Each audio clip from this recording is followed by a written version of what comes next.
औज़ुबिल्लाहिमिनश्शैतानिर्रजीम बिस्मिल्लाहिर्रहमानिर्रहीम। Discrete mathematics के आज के लेक्चर के अंदर मैं आप सब लोगों को खुशामदीद कहता हूँ। आज के इस लेक्चर के अंदर देखेंगे हम what is hashing function. The central computer at an insurance company maintains the records for the each of its customers. कोई एक इंश्योरेंस कंपनी है और उसका कोई सेंट्रल कंप्यूटर है जिसने उसके तमाम कस्टमर्स का रिकॉर्ड मेंटेन किया हुआ है। How can memory locations be assigned so that the customer records can be retrieved quickly. तो ऐसा कौन सा मैकेनिज्म है, ऐसा कौन सा तरीकाकार है जिसकी मदद से मेमोरी लोकेशंस में आप जो कस्टमर्स का रिकॉर्ड है उसको क्विकली रिट्रीव कर सकें। The solution to this problem is to use the suitable chosen the hashing function। तो इस तरह की जो प्रॉब्लम्स हैं उनके सोल्यूशन के लिए कि आपके पास डाटा है, ह्यूज डाटा है, तो आप किसी भी कस्टमर के रिकॉर्ड को क्विकली जो है रिट्रीव करना चाह रहे हैं तो आप हैशिंग फंक्शन की मदद से उसको कर सकते हैं। अब उसका तरीकाकार क्या है या हैशिंग फंक्शन जो है किस तरह काम करता है, इस पर मेरे पास नोट्स हैं, हम उस पर बड़ी डिटेल में बात करेंगे। Records are identifying using a key. हर रिकॉर्ड को एक आइडेंटिटी दे दी जाती है जिसे की के नाम से जाना जाता है, और हर कस्टमर की जो है वो एक दूसरे से यूनिक होगी, डिफरेंट होगी। For instance customer records are often identify using the social security number of the customer as a key. तो हर कस्टमर का एक सोशल सिक्योरिटी नंबर है जिससे उस कस्टमर की पहचान होती है। A hashing function h assigns memory location h into k to the record that has k as its key। h यहाँ पे अगर हमारे पास किसी हैशिंग फंक्शन को रिप्रेजेंट करता है और k यहाँ पे हमारे पास अगर कोई की है तो हम इसको लिख सकते हैं h of k is equal to k mod of m। m is the number of available memory locations basically। Hashing function should be easily evaluated so that the files can be quickly located। The hashing function h into k is equal to k mod of m meets this requirement to find h into k. We need only compute the remainder when k is divided by the m. Furthermore, the hashing function should be on 2 so that the all memory locations are possible. The function h into k is equal to k mod of m also satisfies the property। तो यहाँ पे अगर हमारे पास एक property है कि find the memory location assigned by the hashing function h into k is equal to k mod of 111 to the record of the customer with the social security number. कोई भी हमारे पास कस्टमर है जिसका social security number जो है 064212842 है and 037149218 है। The records of the customer with social security number 064212842 is assigned to memory location 14।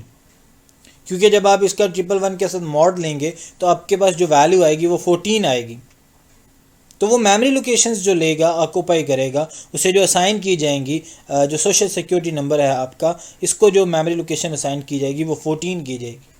और इसी तरह अगर आपके पास एक और है 037149212, इसका मॉड लेंगे 111 के साथ, फिर भी जो आपके पास वैल्यू आएगी वो आपके पास 65 आएगी। The record of the customer with the social security number 037149212 is assign to the memory location 65। Next अगर हम बात करें, because the hashing function is not one to one, because there are more possible keys than the memory location, more than one file may be assigned to a memory location। when this happens we say that a collision occur। तो वहाँ पे collision हो जाएगी अगर आपके पास more than one file may be assigned to a memory location। One way to resolve a collision is to assign the first free location following the occupied memory location assigned by the hashing function। वही सारी चीज़ें हैं दोबारा से। Next अगर हम बात करें जी, सूडो रैंडम नंबर्स हैं। सूडो रैंडम नंबर्स आपके पास क्या है, basically randomly chosen numbers are often needed for the computer simulations. तो जो आपके पास रैंडमली चूजन नंबर्स हैं, ये नॉर्मली हमें कंप्यूटर सिमुलेशंस के अंदर इसकी ज़रूरत पड़ती है। Different methods have been devised for the generating numbers that have properties of the randomly chosen numbers. Because the numbers generated by the systematic methods are not truly random, they are called the pseudo-random numbers. The most commonly used procedure for the generating pseudo-random number is linear congruential method.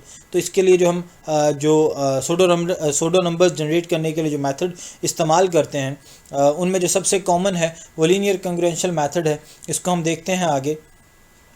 We use 4 integers, the modulus m, a multiplier a, increment c and the seed x0. Basically 4 तरह की integers हम use कर रहे होते हैं. उनमें एक आपका मॉडुलस है m, एक आपका मल्टीप्लायर है a, एक आपके पास इंक्रीमेंट है c और एक आपके पास सीड है और ये x0 जो है इससे रिप्रेजेंट किया जाता है. We generate a sequence of the pseudo numbers xn. जब आपके पास इसकी जो फाइनल इक्वेशन है यहाँ पे अगर आपको ये शो हो रही है xn प्लस 1 है is equal to a of xn plus c mod of m है. This is the example of the recursive. ये नेक्स्ट जो है आगे जाके इसको हम देखते हैं. अच्छा जी, एक एग्जांपल की मदद से इस चीज़ को हम सॉल्व करेंगे. सबसे पहले हम यहाँ पे इसको देख लेते हैं.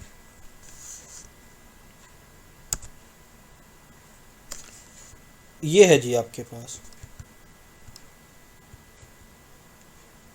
मैं इसको ज़रा जूम करता हूँ कि आपको देखने में इसे आसानी रहे यहाँ पे. अच्छा जी, आपको इससे भी पहले चलें, अगर मैं देखूँ यहाँ पे पेज नंबर 3 जो है ये है.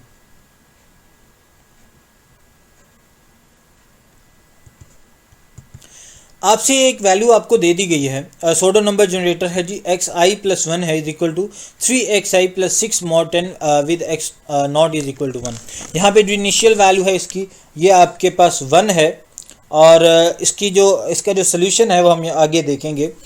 आपने क्या करना है, आपको एक वैल्यू दे दी जाएगी कि 5 up to 5 up to 10 up to 9 जो भी आपको वो उसने क्वेश्चन के अंदर पूछा है उस हिसाब से आप इस चीज़ को फाइंड करें. यहाँ पे हम इसको ये मान के चलते हैं कि हमने जी 5 तक इसको कैलकुलेट करना है. तो सबसे पहले जो इनिशियल वैल्यू xi की आएगी हमारे पास, xi हमारे पास यहाँ पे x नॉट जो है वो रिप्लेस हो जाएगा xi के साथ और ये हमारे पास क्या बनेगा, ये 1 आ जाएगा. 3 इंटू 1 ये 3 प्लस 6 9 mod 10 आ जाएगा हमारे पास. इसको हम देखें अगर हमारे पास ये है जी ये 4 कहाँ पे है हमारे पास, ये 4 है जी.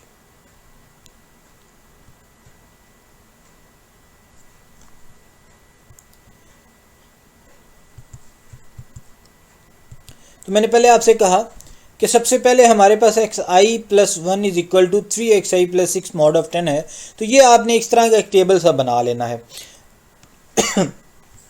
इसको बनाने से आपको आसानी हो जाएगी. xi को आप 1 भी रख सकते हैं, 0 भी रख, इनिशियल जो है आपके पास पॉइंट जो है आप 1 भी रख सकते हैं, 0 भी रख सकते हैं. बुक पे आपके 1 से उसने इसको स्टार्ट किया हुआ है, यहाँ पे 0 से हमने स्टार्ट किया, इससे उसका कोई फ़र्क नहीं पड़ेगा. हाँ ये है कि अगर आपने 5 तक फ्लो करना है तो फिर आपको 4 तक जाना पड़ेगा क्योंकि 0 1 2 3 4 आपका मिल के 5 ही बनेगा. लेकिन अगर आप 1 से स्टार्ट करते हैं तो फिर आपके पास ये वैल्यूज़ जो आएंगी 1 2 देन 3 यहाँ पे आ जाएगा, देन 4 देन 5. अब इसी तरह आप इसको लेके चलेंगे. फिर सबसे पहले xi जो इनिशियल वैल्यू मैंने पहले आपसे कहा कि 1 है, ये आपको गिवन होगी क्वेश्चन के अंदर, आपने देख लेना है. x नॉट की जो वैल्यू होगी वो xi को असाइन हो जाएगी और यहाँ से इसको लेके आपने चलना है.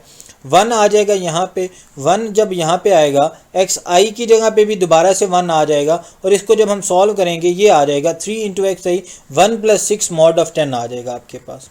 अब इसको मज़ीद जब आपने सॉल्व करना है ये 3 इंटू 1 3 प्लस 6 9 मॉड ऑफ 10 आ जाएगा और 9 मॉड ऑफ 10 जब लेंगे तो 9 आ जाएगा. हमने लास्ट टाइम भी बात की थी इस पर बड़ी डिटेल के अंदर कि अगर आपके पास लेफ़्ट साइड वैल्यू जो है वो छोटी है और राइट साइड वाली वैल्यू जो है मॉड के वो बड़ी है तो उनमें जो छोटी वैल्यू होगी वो मॉड होगा. यहाँ पे ये वही केस बन रहा है कि आपके पास लेफ़्ट साइड पे 9 आ रहा है, राइट साइड पे आपके पास 10 आ रहा है. तो लेफ़्ट साइड वाली जो वैल्यू है वो राइट साइड के मुकाबले में छोटी है तो इसका जो मॉड आएगा, इसका जो फाइनल आंसर आएगा वो 9 आ जाएगा. अब हमने इसको xi में पुट करना है, जो हमारे पास यहाँ पे यही बात समझने वाली है। यहाँ पे जो हमारे पास आंसर आ जाएगा वो अगले के लिए एज इनपुट काम करेगा, और यहाँ से इसको xi में आप पुट करेंगे। xi आपका 9 हो गया। यहाँ पे इस इक्वेशन के अंदर जब 3 इंटू xi करेंगे, xi में आपका 9 आ जाएगा plus 6 mod of 10 as it is आ जाएगा। 3 इंटू 9 करेंगे 27 आ जाएगा, प्लस 6 करेंगे मॉड ऑफ 10, 27 प्लस 6 करेंगे 33 मॉड ऑफ 10 आ जाएगा। और इसका जब आप मॉड लेंगे 3 के साथ, 3 टाइम 30 आ जाएगा, और 33 माइनस 30 करेंगे तो इसका जो फाइनल आंसर बनेगा वो 3 आ जाएगा। इसी तरह आप जब इसको अगले स्टेप पे लेके जाएंगे तो ये जो 3 है ये यहाँ पे xi को असाइन हो जाएगा। xi को जब ये असाइन होगा 3 इंटू xi, 3 टाइम 9 आ जाएगा, प्लस 6 आ जाएगा, mod of 10 as it is आ जाएगा। 15 मॉड ऑफ 10 करेंगे, ये 5 आ जाएगा, और ये 5 यहाँ पे रैंडम नंबर के तौर पे आ जाएगा, और ये xi के तौर पे नेक्स्ट वाली वैल्यू के साइन हो जाएगा। यहाँ पे दोबारा से xi में ये हमारे पास वैल्यूज आ जाएगी। 3 इंटू 5 करेंगे 15 प्लस 6 मॉड 10 आ जाएगा, और इसमें हमारे पास क्या आएगा जी, 15 प्लस 6 मॉड ऑफ 10 है, और 21 मॉड ऑफ 10 है इज इक्वल टू 1 आ जाएगा। ये 1 अब आपका अगले के लिए एज इनपुट के तौर पे काम करेगा। 3 इंटू 1 प्लस 6 मॉड ऑफ 10 है, और ये आपका 9 मॉड ऑफ 10 है। 9 मॉड ऑफ 10 आपके पास क्या आ जाएगा, 9 आ जाएगा। और इन ये अब क्योंकि आपके 5 तक कंप्लीट हो गए हैं, हमने 5 तक ही इसको लेके चलना था, तो रैंडम नंबर्स जो हम लिखेंगे 9 3 5 1 9 आपके पास इसके रैंडम नंबर्स आ जाएंगे। बुक के हिसाब से अगर हम बात करें, जो आपको उन्होंने क्वेश्चन पूछा हुआ एग्जाम्पल 3 के अंदर, उन्होंने ये बात कही है कि आप इसको कहाँ तक लेके चलें, मॉडुलस 9 तक, ये x9 तक आपने इसको लेके चलना है। अब दूसरी जो बात है, ये आपसे ये बात उन्होंने यहाँ पे कह दी है, 7xn प्लस 4 आपको इक्वेशन दे दी है, मॉड ऑफ 9 आपने लेना है, जबकि x0 जो है, मतलब यहाँ पे जो x0 आप पुट करेंगे वो आपके पास क्या आ जाएगा, 3। तो सबसे पहली वैल्यू जो है वो आपके पास क्या आ जाएगी जी, x0 जो है यहाँ पे 3 के साथ रिप्लेस हो जाएगा 7, क्योंकि ये वाली वैल्यू जो है x0 की जगह पे आ जाएगी ना, और x0 में आपका मतलब यहाँ पे क्या आ जाएगा, 7 इंटू 3 प्लस 4 मॉड 9, 21 आ जाएगा। 21 प्लस 4 करेंगे तो वो आपके पास 25 बनेगा। 25 मॉड 9 लेंगे वो आपके पास 7 आ जाएगा। कैसे, आप इसको 9 2 टाइम 18 आ जाएगा। अब 25 माइनस 18 करेंगे तो वो 7 आ जाएगा बेसिकली। अब ये यहाँ पे अगर आप देखें x प्लस 1 है, पहले आपके पास xn में आपके पास 0 था, अब 0 प्लस 1 हो गया तो ये x1 बन जाएगा। यहाँ पे x1 में हम दोबारा जब इसको सॉल्व करेंगे तो ये हमारे पास जो वैल्यू है x1 की जो वैल्यू आई है, यहाँ से हम इसको लेके चलेंगे। x1 की वैल्यू जो है वो क्या है, 7 है। 7.7 हम करेंगे plus 4 mod of 9 is equal to 53 है, मॉड ऑफ 9 आ जाएगा, क्योंकि 7 इंटू 7 49 आ जाएगा। 49 प्लस 4 करेंगे वो हमारे पास क्या वैल्यू आ जाएगी, 53 mod of 9 is equal to 8 आ जाएगा। और इसका 59 जब मॉड लेंगे 8 के साथ तो ये सारा का सारा 8 के इक्वल आ जाएगा। इसी तरह नेक्स्ट अगर हम बात करें, हमारे पास x3 है। x3 को जब हम सॉल्व करेंगे 7x2 हमारे पास बन जाएगा, क्योंकि 1 यहाँ पे पहले है हमारे पास, और ये है यहाँ पे भी क्योंकि हमारे पास 1 था यहाँ पे, तो ये हमारे पास जो है वो 2 हो जाएगा बेसिकली। तो नेक्स्ट में 3 then 4 then 5 then 6 then 7 then 8। मैंने पहले आपसे कहा कि अगर आप इसको 0 से स्टार्ट करेंगे तो फिर आपको एक प्रोसीडिंग पे जाना पड़ेगा, और अगर आप 1 से स्टार्ट करते हैं तो फिर ये सारे का सारा आपका चलेगा इन अ सीक्वेंस। नेक्स्ट अगर हम बात करते हैं यहाँ पे 7, इसका जो रिज़ल्ट आया है वो अगले के इनपुट के तौर पे काम करेगा। x2 की वैल्यू क्योंकि हमारे पास 8 है, 7 इंटू 8 प्लस 4 मॉड ऑफ 9 आ जाएगा। 7 इंटू 8 करेंगे वो हमारे पास क्या बनेगा, 56 प्लस 4 करेंगे 60 मॉड ऑफ 9 आ जाएगा। 60 मॉड ऑफ 9 का जो आंसर आएगा वो 6 आ जाएगा। इसी तरह यहाँ पे हमारे पास क्या वैल्यूज़ हैं, 7 इंटू 3 है, 7 इंटू x3 में आपको इसकी वैल्यू जो है ये आपके पास ये वाली जो वैल्यू है ये पुट करेंगे 6 आ जाएगा। 7 इंटू 6 हमारे पास 42 है, 42 प्लस 4 मॉड ऑफ 9 है, 42 प्लस 4 करेंगे ये 46 हो जाएगा। और इसका जब मॉड लेंगे 9 के साथ, 9 जो है वो 5 टाइम आपको पता है कि 45 होता है, और 46 माइनस 45 करेंगे तो 1 आ जाएगा। इसी तरह यहाँ पे हमारे पास 7 जो है वो x4 में हमारे पास जो वैल्यूज़ आएंगी वो कौन सी आ जाएंगी जी। x4 में हमारे पास 6 आ जाएगा, सॉरी 1 आ जाएगा। 7 इंटू 1 प्लस 4 मॉड ऑफ 9 है, 11 मॉड 9 इज़ इक्वल टू 2 आ जाएगा। और x6 है, x6 के अंदर 7x5 प्लस 4 मॉड ऑफ 9 है, 7.2 plus 4 mod of 9 is equal to, सारी की सारी चीज़ें जो हैं आप कैलकुलेट कर लीजिएगा। और ये जो फाइनल आपके पास नंबर्स बने हैं, हमारे पास जो नंबर्स आए हैं वो कौन से आए हैं जी। We said that the sequence generated, आपके पास ये इस तरह का जो सीक्वेंस है वो जनरेट हो जाएगा। फिर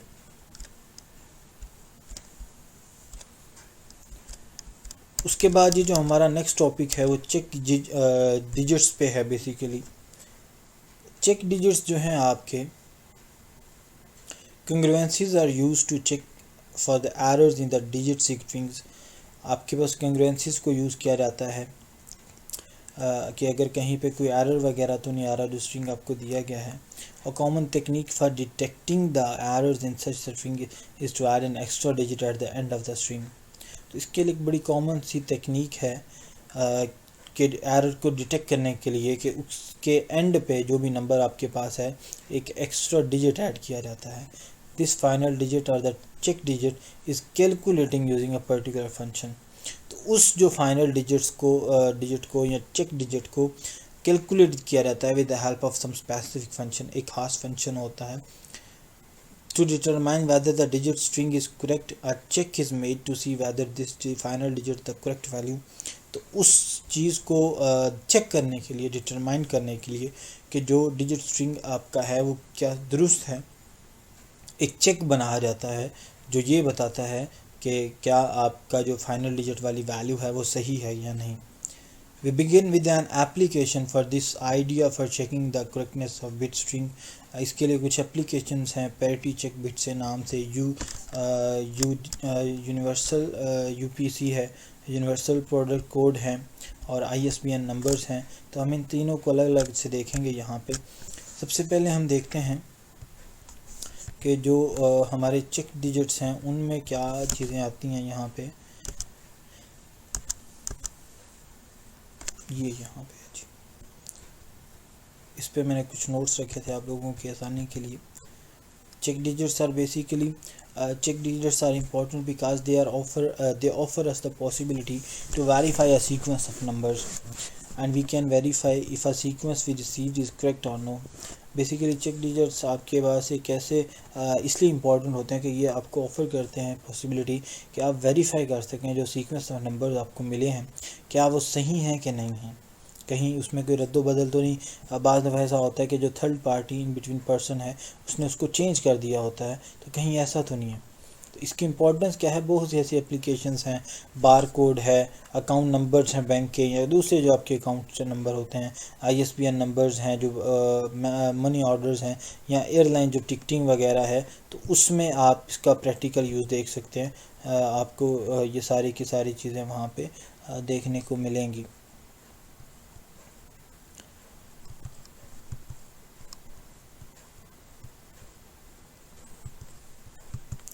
अच्छा जी, based on the congruence and the modular arithmetic it is possible to verify that string of the number is correct और नॉट। सबसे पहले मैंने पहले बात की कि हमारे पास पैरिटी चेक बिट्स हैं। Computer uses the digital strings which are typically represented in the block of the number like 0, 111, 0, 101 and these bits are string are the shared between computer and the program. When sending a block of data, parity check bit is added to the each block of the data that is sent। तो parity check जो है वो हर block के साथ हम add करते हैं। The goal of parity bit is that the parity check bit is to verify that the number of bit 1 bits in the string and is calculated as follow. तो आपके उस पूरे स्ट्रिंग के अंदर नंबर ऑफ वंस कितने होंगे और इनको कैलकुलेट करने का जो तरीका है वो क्या है। xn+1 है is equal to x1 + x2 + x3 plus xn mod 2 है। This result in xn+1 is equal to 0 when there are an even number of ones जब आपके पास X N plus one is equal to zero है तब हमारे पास even number of ones आएंगे, याद रखिएगा। और जब आपके पास X N plus one is equal to one आएगा, इसका मतलब है when there will be odd number of ones, ये आपके पास जो है अगर वो ज़ीरो के इक्वल आता है तो आपके पास इवन नंबर ऑफ वंस होंगे, अगर वो आपके पास ऑड में आता है तो उसमें आपके पास ऑड, अगर वन आता है एक्स एन प्लस वन तो वो आपके पास जो है ऑड नंबर ऑफ वंस उसमें उस स्ट्रिंग के अंदर आएंगे। इसके अंदर हम एक एग्जांपल है, इसको देखते हैं। वन है, ज़ीरो है, ट्रिपल वन है, zero double one double zero one zero है। हमारे स्ट्रिंग के अंदर 7 टाइम्स 1 बिट्स हैं। यहाँ पे अगर आप देखें 1 2 3 4 5 6 और 7, जब हम इनको ऐड करेंगे 7 mod of 2 is equal to 1 and the final bit to send is, इसके एंड पे हमें क्या लगाना पड़ेगा, 1 लगाना पड़ेगा। मैंने पहले बताया कि जब आपके पास ऑड नंबर ऑफ 1 बिट्स आएंगे तो वो आपको वहाँ पे 1 बेसिकली ऐड करना पड़ेगा। ये इस तरह का तरीका है, आप इसको ऐड कर सकते हैं। अगर कहीं पे कोई एरर आ जाता है तो आपको वहाँ से अंदाज़ा हो जाएगा कि आपकी जो नंबरिंग है, जो आपका सीक्वेंस है, जो आपको ऑर्डर मिला है, क्या वो दुरुस्त है कि नहीं। उसके बाद यूपीसी है, यूनिवर्सल प्रोडक्ट कोड के नाम से है ये हमारे पास। Retail products are identified by standardised codes are also refers to as the universal product code. बहुत से ऐसी प्रोडक्ट्स होती हैं जिन पे ये कोड लगे होते हैं। The codes look like this and the different formats have been defined for the different purposes. इसके बहुत से फॉर्मेट्स हैं, अवेलेबल हैं और बहुत से पर्पसेस के लिए इसे इस्तेमाल किया जाता है। यहाँ पे हमारे पास हमें एक एग्जांपल की मदद से देखेंगे कि इसको आप कैसे चेक कर सकते हैं। बेसिकली आपकी बुक के अंदर तो किसी और मेथड से इसको डिफ़ाइन किया गया था, लिखा गया था। हमारे पास फॉर एग्जांपल आपके पास एक नंबर है 79357343104। अब आपने इनकी नंबरिंग करनी है जी। 1 है, 2 है, 3 है, 4 है, 5 है, 6 है, 7 है, 8 है, 9 है, 10 है, 11 है। और आपसे ये कहा गया है कि आप इसको x12 को यहाँ से फाइंड करें। तो बेसिकली आपने क्या करना है, आप जहाँ जहाँ पे भी ऑड पोजीशन आ रही है वहाँ पे 3 पुट करेंगे और जहाँ पे इवन पोजीशन आएगी वहाँ पे आपने 1 पुट करना है। यही इसके अंदर मेन पॉइंट है, यही इसके अंदर मेन पोर्शन है। अगर आप इसको याद रख लेंगे तो फिर ये आपका क्वेश्चन इजीली सॉल्व हो जाएगा। दोबारा से बता देता हूँ, आपका जो भी क्वेश्चन होगा वो सेकंड रो में आपने लिख लेना है इन अ सीक्वेंस 7 9 3 5 7 3 4 3 1 0 4। आपके पास फॉर एग्जांपल ये एक क्वेश्चन था, आपने इसकी नंबरिंग करनी है और नंबरिंग जो आपने करनी है वो from right side to left करनी है। 1 2 3 4 5 6 7 8 9 10 11। और याद रखिएगा कि जो बिट आपने फाइंड करनी है, जो नंबर आपने फाइंड करना है, ये उससे कम होगा एक। जिस तरह यहाँ पे 12 है तो ये 11 जो है, जो लास्ट वाली होगी वो उससे एक कम होगी। और उससे नेक्स्ट जो हमने बात की कि आपने ये भी बात याद रखनी है कि जो आपके पास वैल्यूज़ हैं एट द इवन पोजीशन और ऑड पोजीशन, तो जो ऑड पोजीशंस पे हैं, जिस तरह ये 1 पोजीशन पे है, ये 3rd पोजीशन पे है, ये 5th पोजीशन पे है, ये 7th पोजीशन पे है, ये 9th पोजीशन पे है और ये 11th पोजीशन पे है। तो जो जो ऑड पोजीशंस है वहाँ पे आपने 3 पुट करना है और जो आपके पास इवन पोजीशंस है वहाँ पे आपने 1 पुट करना है। और फिर क्या करेंगे आप लोग, यहाँ पे ये ऑड पोजीशन पे था, हमने 3 पुट कर दिया। यहाँ पे ये इवन पोजीशन पे था, यहाँ पे हमने 1 पुट कर दिया। इसी तरह यहाँ पे ये ऑड पोजीशन में था, हमने 3 पुट कर दिया। यहाँ पे 1 पोजीशन इवन पोजीशन पे है तो 1 पुट करेंगे। बस यही बात याद रख लें। उसके बाद जी आप इन दोनों को मल्टीप्लाई करवाएंगे। 7 इंटू 3 हमारे पास 21 आ जाएगा। 9 इंटू 1 हमारे पास 9 आ जाएगा। 3 इंटू 3 हमारे पास 9 आ जाएगा। 5 इंटू 1 5 आ जाएगा। 7 इंटू 3 21 आ जाएगा। 3 इंटू 1 3 आ जाएगा। 4 इंटू 3 12 आ जाएगा। 3 इंटू 1 3 आ जाएगा। 1 इंटू 3 3 आ जाएगा। 0 इंटू 1 0 आ जाएगा। 4 इंटू 3 12 आ जाएगा। और ये सारे का सारा आपने एट द एंड जो फाइनल वैल्यूज़ आपके पास आएंगी उनको आपने सम कर लेना है। ये क्यों किया मैं अभी आपको बताता हूँ। यहाँ पे एक फार्मूला है x12 क्योंकि आपने फाइंड करना है इज इक्वल टू 10, यहाँ पे हमेशा 10 आएगा जी, याद रखिएगा, यहाँ पे भी हमेशा मॉड ऑफ 10 ही आएगा। 10 माइनस सिग्मा आ जाएगा i इज इक्वल टू 1 11 कि जो उससे प्रोसीडिंग वैल्यू है, मतलब इन 11 वैल्यूज़ का सम wi इंटू एक्स आई, और wi ये है आपके पास, और एक्स आई ऊपर वाली वैल्यूज़ हैं, और वेटेज उसकी क्या है wi है, और इन दोनों को आपने मल्टीप्लाई करवा के उसका सम लेना है, तो ये सारे का सारा आपके पास 98 बनेगा। हम लिख सकते हैं sigma 11 i is equal to 1 wi into x I is equal to 98। तो 10 minus sigma 11 i is equal to 1 wi dot x I mod 10 की वैल्यू जो है, मतलब 10 आपका एज इट इज़ आएगा, sigma 11 i is equal to 1 wi X I की जगह पे 98 आ जाएगा, क्योंकि ये 98 यहाँ पे आपने पुट करना है। इसीलिए हमने, क्योंकि देखे ना, सबसे पहले wi इंटू एक्स आई को मल्टीप्लाई किया, ये wi है ये एक्स आई है, इसको मल्टीप्लाई करवा दिया, फिर उसका आपने सिग्मा फाइंड करना है। सिग्मा फाइंड किया तो 98 माइनस एज इट इज़ आ जाएगा, और मॉड 10 भी आपका एज इट इज़ आ जाएगा। याद रखिएगा 98 मॉड 10 जब करेंगे तो आपके पास 8 आ जाएगा। क्यों? क्योंकि 10 9 टाइम 90 होगा, 98 माइनस 90 करेंगे तो आपके पास क्या आ जाएगा जी, 8 आ जाएगा। 10 माइनस 8 करेंगे तो आपके पास 2 आ जाएगा। तो ये बेसिकली जो है ये हमारे पास इसकी x12 बिट थी यहाँ पे जो उन्होंने पूछा गया था। इस तरह से भी आप इसको कर सकते हैं, आपकी बुक के अंदर यही चीज़ें हैं। मैं अगर आपकी बुक से इसको थोड़ा सा करवाने की कोशिश करूं, यहाँ पे सबसे पहले पैरिटी चेक बिट्स हैं। इसका तरीका क्या है मैंने पहले आपको बताया, जो भी आपके पास बिट्स आती हैं उनको सम करके मॉड ऑफ 2 के साथ आपने उनको ले लेना है, और देन हमारे पास जो है जो बाकी वैल्यूज़ हैं उनको हमने देखना है कि जो हमारे पास वैल्यूज़ आ रही हैं यहाँ पे, क्या parity check bit is wrong. अगर हमारे पास if we know that there is an error in it if the parity check bit is wrong। और यहाँ पे अगर आपके क्वेश्चन उन्होंने दिया जी 011000101 है और 11010110 है, तो ये आपकी असाइनमेंट है, लेकिन यहाँ पे ये सॉल्व भी हैं, तो ये आपने खुद देखना है। यहाँ पे बिस्मिल्लाहिर्रहमानिर्रहीम। जी स्टूडेंट्स, हमने लास्ट टाइम यूपीएससी को स्टार्ट किया हुआ था यूनिवर्सल प्रोडक्ट कोड को। आपकी जो बुक के अंदर एग्जांपल है, अगर हम इसको सॉल्व करें, सबसे पहले 793573433104 है।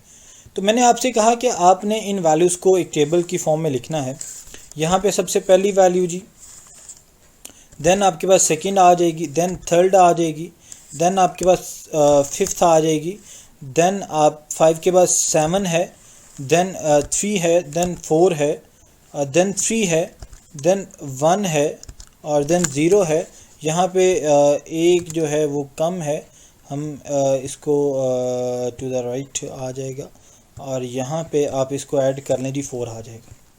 अब नंबरिंग आपने करनी है, यहाँ पे आप 1 कर लें, यहाँ पे 2 कर लें, यहाँ पे 3 कर लें, यहाँ पे 4 आ जाएगा जी, यहाँ पे 5 आ जाएगा, यहाँ पे 6 आ जाएगा, यहाँ पे 7 आ जाएगा आपका, यहाँ पे 8 आ जाएगा, यहाँ पे 9 आ जाएगा आपका, और एट द एंड आपके पास 11 आ जाएगा।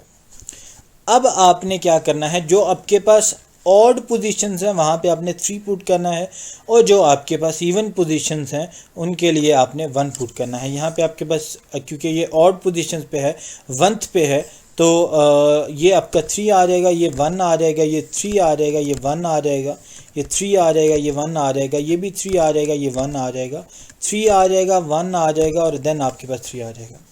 देन इन दोनों का आपने क्या करना है जी, आपने मल्टीपल लेना है। यहाँ पे 21 आ जाएगा, यहाँ पे 9 आ जाएगा, यहाँ पे फिर 9 आ जाएगा, यहाँ पे 5 आ जाएगा, यहाँ पे 21 आ जाएगा, यहाँ पे 3 आ जाएगा, यहाँ पे 12 आ जाएगा, यहाँ पे 3 आ जाएगा, यहाँ पे 3 आ जाएगा, यहाँ पे 0 है, और यहाँ पे फिर क्या है 12 है। और आप इस सारे को जब कैलकुलेट करेंगे, आपने कैलकुलेट किसको करना है, 21 प्लस करना है किसमें, 9 में, देन प्लस करना है 9 आपका, और देन प्लस किसको करना है 5 को, देन आपके पास 21 है, देन आपके पास 3 है, देन आपके पास जी 12 है, देन आपके पास 3, देन 0, एंड लास्ट पे आपके पास क्या है 12 है।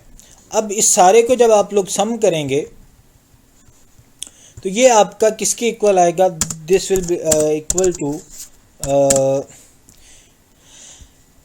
ये आपका कुछ बनेगा क्या, इसको यहाँ से ही देख लेते हैं हम लोग जी, ये आपका 98 आ जाएगा। ठीक हो गया जी, 98 आ गया। अब 98 बेसिकली क्या फार्मूला जो आपने देखा है, मैंने पहले आपको बताया यहाँ पे कि फार्मूला जो है आपके पास क्या था,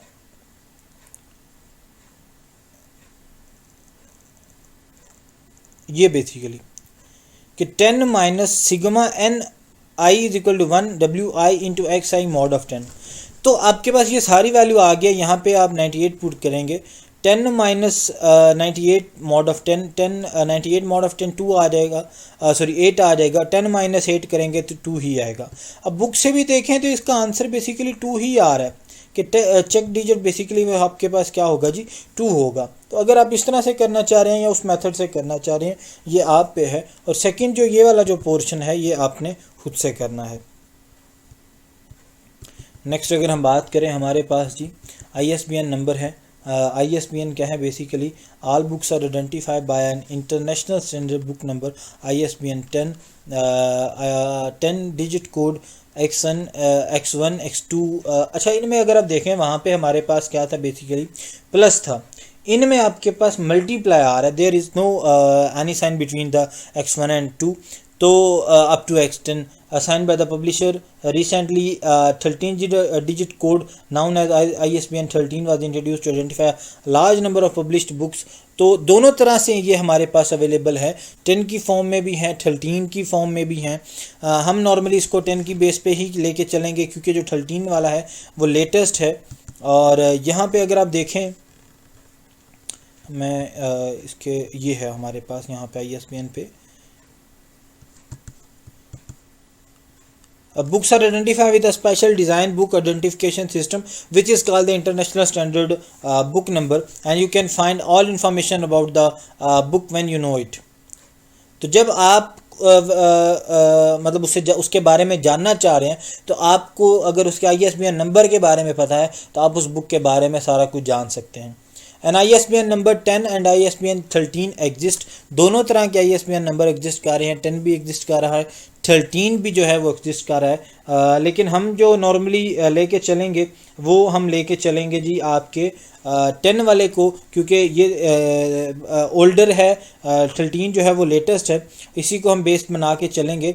and ISBN number 10 is given by 9 numbers plus a check from 0 to 9 and X which represent the हमारे पास कोई भी नंबर है हम उसको लेते हैं एज एग्जाम्पल, और हम इसको with the help of example इसको सॉल्व करेंगे। The check digit can be obtained with the following formula. इसके लिए एक फार्मूला है, ये आपको याद करना पड़ेगा, ये इसको आपको समझना पड़ेगा। X10 है क्योंकि आपके पास हमने जो लिया हुआ है उसको 10 को लिया हुआ है। इस यहाँ पे एक कम आएगा, मैंने पहले भी बताया, सिग्मा 9i है, i इज इक्वल टू 1 है, डॉट xi है, और जो आपके पास i है आपने उसको xi के साथ मल्टीप्लाई करवाना है और उसका सिग्मा ले लेना है, और देन आप मतलब मॉड ऑफ 11 के साथ उसको कैलकुलेट करेंगे तो आपके पास फाइनल वैल्यू आ जाएगी। यहाँ पे अगर हम देखें हमारे पास बुक वाली ही वैल्यू है आपके पास, मैं यहाँ पे इसको जूम करता हूँ आपको फिर ये ठीक से नज़र आएगा जी, 0072880008 यहाँ से ये वैल्यू ली गई है। ये अगर आप इसको देखें यहाँ पे ये है 00 है जी, 72 है, 88008 है।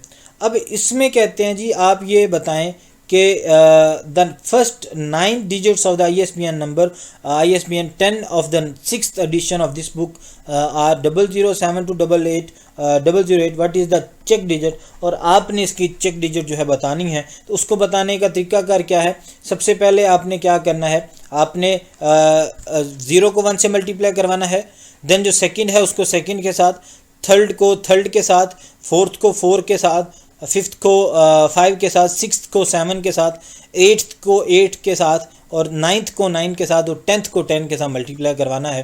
और ये सारी की सारी वैल्यूज़ जो हैं आपने कैलकुलेट करनी है। 1 इंटू 0 आ जाएगा, 2 इंटू 0 आ जाएगा, 3 इंटू 7 आ जाएगा, 2 इंटू 4 आ जाएगा, 5 इंटू 8 आ जाएगा, 6 इंटू 8 आ जाएगा, 7 इंटू 0 आ जाएगा, 8 इंटू 0 आ जाएगा और 9 इंटू 8 आपके पास आ जाएगा। ये सारा इसको आपने कैलकुलेट कर लेना है, 189 आपके पास आ जाएगा। और 189 को आपने कैसे सॉल्व करवाना है, वही फार्मूला के अंदर जो मैंने पहले आपको बताया कि x10 is equal to sigma 9i is equal to 1 है, i dot x i modulus of 11 है। आपने यहाँ पे वो वैल्यूज़ पुट करनी है, मल्टीप्लाई करवाने के बाद प्लस सिग्मा करना है क्योंकि सिग्मा प्लस को रिप्रेजेंट करता है। पहले आप मल्टीप्लाई करवाएंगे देन आप प्लस करवाएंगे।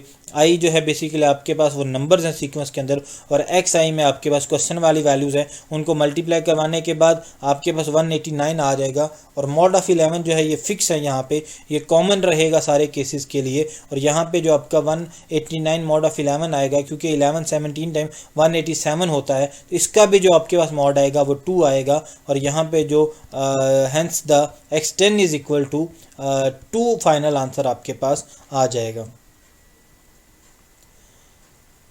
इसको अगर हम एक टेबल की मदद से देखना चाहें, अगर हमारे पास मैं इसी टेबल को ले लेता हूँ,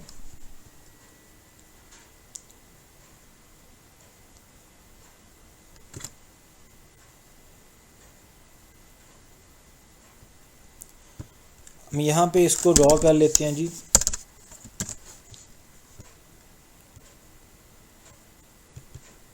ये नहीं, यहाँ से नया टेबल ड्रॉ कर लेते हैं।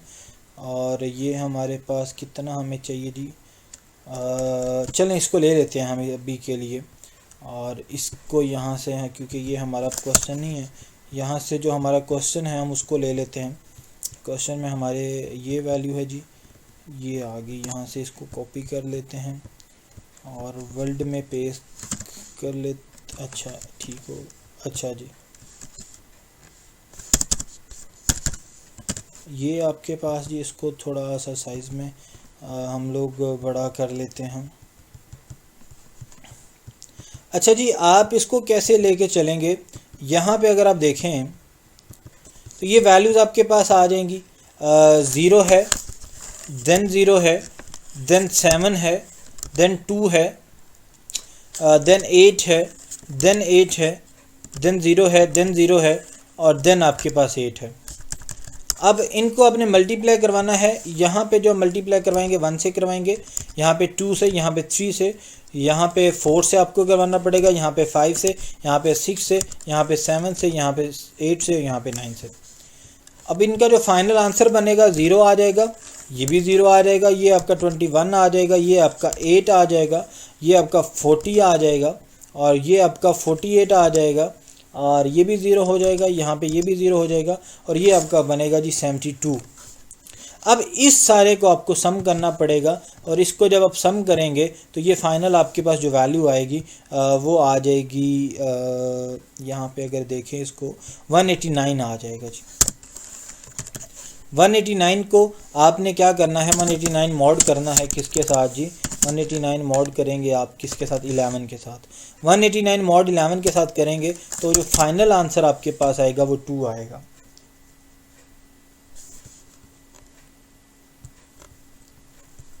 इसके लिए भी जो सेकंड पोर्शन है ये आपके लिए है, आप इसको सॉल्व करें, इसकी प्रैक्टिस करें और अगर पेपर में इस तरह का कोई क्वेश्चन आता है तो आप इसको सॉल्व करें।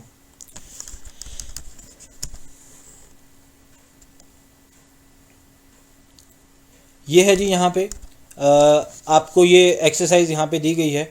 विच memory locations are assigned by the hashing function h of k is equal to k mod 97 है to the record of the insurance company customer with this social security numbers. आपके पास ये एक वैल्यू है, आपने इसका mod लेना है 97 के साथ, आपको पता चल जाएगा कि कितनी मेमोरी लोकेशंस वो ऑक्यूपाई करेगा। इन क्वेश्चंस की आपने प्रैक्टिस करनी है। देन आपके पास ये क्वेश्चंस अगर आते हैं, यूज़ द हैशिंग, ये दोबारा से वही है हैशिंग को, ये जो है what sequence are of certain numbers is generated using the linear congruential generators xn + 1 है is equal to 3xn + 2 mod 13 with the seed x0। तो ये सारी की सारी वैल्यूज़ मैंने आपको ये मेरा ख्याल है था हमारे पास उसमें एग्जांपल में, लेकिन ये 5th वाला भी 6th वाला भी आप लोगों ने इसकी प्रैक्टिस करनी है और इन क्वेश्चंस को आपने सॉल्व करना है अपने पेपर पॉइंट ऑफ व्यू से भी। नेक्स्ट अगर हम बात करें, ये आ जाते हैं आपको ये क्वेश्चन दे दिए जाते हैं, कहते हैं जी where the last bit is parity check bit in which the string you are show that there is an error. तो आप वहाँ से बताएं, इसको चेक करके सम कर लेना है। अगर तो इवन में आता है या ऑड में आता है तो xn+1 इज़ इक्वल टू 0 है, तो फिर हमारे पास क्या वैल्यू आएगी, xn+1 है इज़ इक्वल टू 1 है, तो वो हमारे पास क्या वैल्यूज़ आएंगी। इसी तरह यहाँ पे हमारे पास the first 9 digit of the ISBN 10 of the European version of the 5th edition of the book are 00071119881. What is the check bit for that book? What is the check digit for that book? आपने इसको भी solve करना है और इनकी practice करनी है। यहाँ तक अगर आपने कोई बात पूछनी हो तो आप पूछ सकते हैं। यूपीसी के क्वेश्चंस हैं इसी तरह, determine whether the string of the 12 digit is a valid UPC code. ये क्वेश्चंस आपको यहाँ पे दिए गए हैं, आप इनकी प्रैक्टिस करें और आप अगर आपको कहीं पे कोई प्रॉब्लम आती है तो आप मेरे से डिस्कस कर सकते हैं। नेक्स्ट क्लास के अंदर हम क्रिप्टोग्राफी को देखेंगे। इस पूरे चैप्टर का हमारा ये लास्ट टॉपिक है और क्लासिकल क्रिप्टोग्राफी क्या होती है इसको देखेंगे। बेसिकली इसी पे मैंने आज भी डिस्कशन रखी हुई थी, लेकिन कुछ टाइम ना होने की वजह से मैं इसको कंप्लीट नहीं कर सका। इसमें क्रिप्टो सिस्टम्स हैं, ब्लॉक साइफर्स हैं, हमारे पास ये क्रिप्टो एनालिसिस भी है, एक पब्लिक की क्रिप्टोग्राफी है, RSA एल्गोरिदम है, RSA RSA इंक्रिप्शन है, डिक्रिप्शन है। और ये बेसिकली मैंने पहले भी आपसे एक बात शेयर की थी। ये 3 बंदों के नाम पे है, रोनाल्ड रिवर्स्ट है और एडी शिमर है और एडलमैन है। इन तीनों के नाम पे RSA एल्गोरिदम है और RSA एज ए पब्लिक की है। इन सारी चीज़ों को हम देखेंगे। क्रिप्टोग्राफी प्रोटोकॉल जो है, की एक्सचेंज जो है बेसिकली उसको देखेंगे, डिजिटल सिग्नेचर्स को देखेंगे। तो यहाँ तक आपने अगर कोई बात पूछनी है, ये हमारा चैप्टर का एंड है। यहाँ तक अगर आपने कोई बात पूछनी है तो आप पूछ सकते हैं। अल्लाह हाफिज़ जी, यही आज की हमारी क्लास थी।